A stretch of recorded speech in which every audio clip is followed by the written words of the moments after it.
बेटी बनी बहू। ये कहानी उस डरी हुई लड़की की है जिसकी शादी 3 महीने में तय हो चुकी है।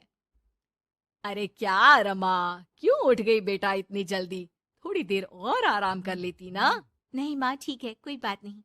ये बताओ, चाय के साथ नाश्ते में क्या लोगी? अरे कैसी बात कर रही है रमा, कल तक तो तू ऑर्डर दिया करती थी कि ये खाना है वो खाना है, आज तू हमें पूछ रही है, क्यों बेटा? माँ अब ऐसे ही बोलिए ना, क्या खाएंगी? बेसन की रोटी बना दूं दही के रायते के साथ? माँ कुछ सोचती है फिर कहती है, अच्छा सुन, ये बता, रोहन का फोन आता है? शादी होने वाली है तेरी उससे, बात करती रहा कर। हाँ हाँ हाँ माँ, बात होती रहती है, मॉर्निंग में मैसेजेस भी डालती हूँ।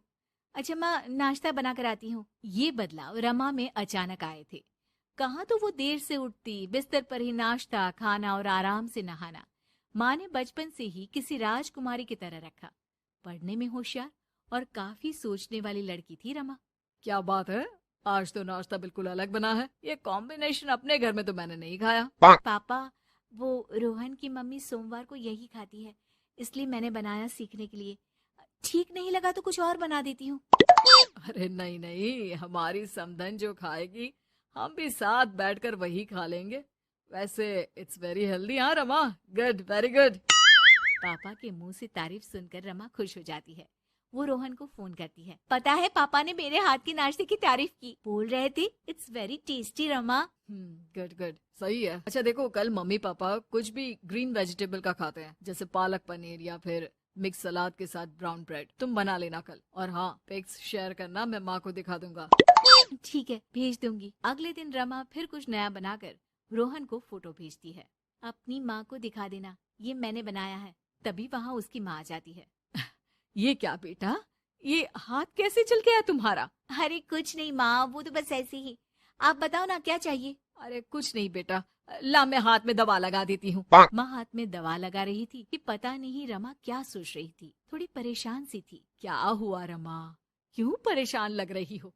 रोहन से कोई बात हुई है क्या? नहीं माँ, आज जो बनाया उसकी फोटो मांगी थी रोहन ने, दे तो दी लेकिन अभी तक कोई रिप्लाई नहीं आया। माँ कुछ सोचती है, फिर रमा के फोन से उसके जले हुए हाथ की फोटो खींचकर भी रोहन को भेज देती है। अरे माँ, ये क्या कर रही हो? वो सोचेगा कि मुझे काम करना आता ही नहीं।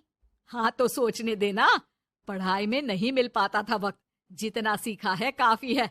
वक्त के साथ ही खाना बनाना, घर संभालना सब कुछ आ जाता है। थोड़ी देर में रमा के फोन का मैसेज बजता है। रमा के पास रोहन का फोन आ जाता है। माँ को ये खाना देखने में ही अच्छा नहीं लगा, बोल रही थी कि तुम्हें बोल दूं कि अच्छे से बनाना सीखे। ना हो तो कोई क्लास ज्वाइन कर ले, मैं पैसे दे दूंगा। और हाँ, प्लीज यार ऐसी डरावनी जलने कटने खून खराबे वाली फोटो मत भेजा करो। जल गई क्या? तुम्हें खाना नहीं बनाना आता क्या? मुझे ब्लेम मत करो।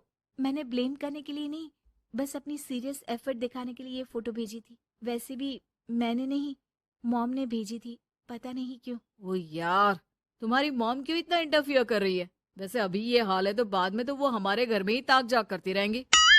उनसे कहो कि मैं तुम्हें उस घर के लिए तैयार कर रहा हूँ जहाँ अब तुम्हें पूरी जिंदगी रहना है। रमा को रोहन की बात ठीक नहीं लगती, वो फोन रख देती है, लेकिन सोच में पड़ जाती है कि आखिर वो ये बात माँ को बताए कि नहीं।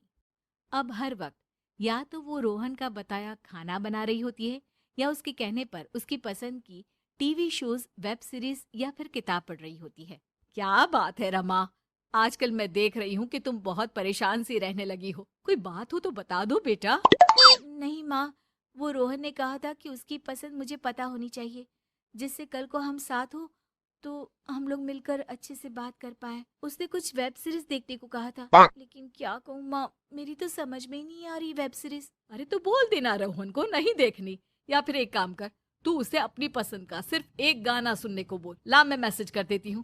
ना ना माँ, आप तो रहने दो। पिछली बार भी जब मैंने उसे बोला कि आपने मैसेज किया है तो वो गुस्सा हो गए थे। अच्छा, क्या बोल रहा था? यही कि माँ क्यों इंटरफेयर कर रही है, मैं तुम्हें उस घर के लिए तैयार कर रहा हूँ जहाँ तुम्हें पूरी जिंदगी रहना है। माँ अब समझ जाती है कि रोहन उसकी रीमा के लिए ठीक नहीं है।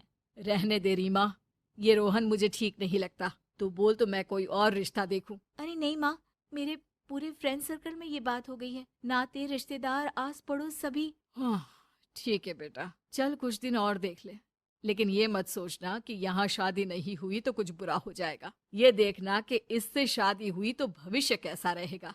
समझी? प्यार, विश्वास और इज्जत से बढ़कर कुछ भी नहीं है। रीमा माँ की बात पर हाँ बोलकर वहां से चली जाती है।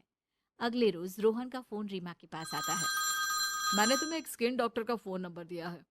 माँ बोल रही थी कि तुम सांवली हो और दिखने में भी नैन नक्श थोड़े। एक काम करो ना, तुम इनसे अपना ट्रीटमेंट शुरू करवा लो। होप कि थोड़ी देखने लायक हो जाओ। आज तक रीमा से किसी ने इस तरह बात नहीं की थी। वो ये बात सुनकर सीधे शीशे के सामने खड़ी हो जाती है।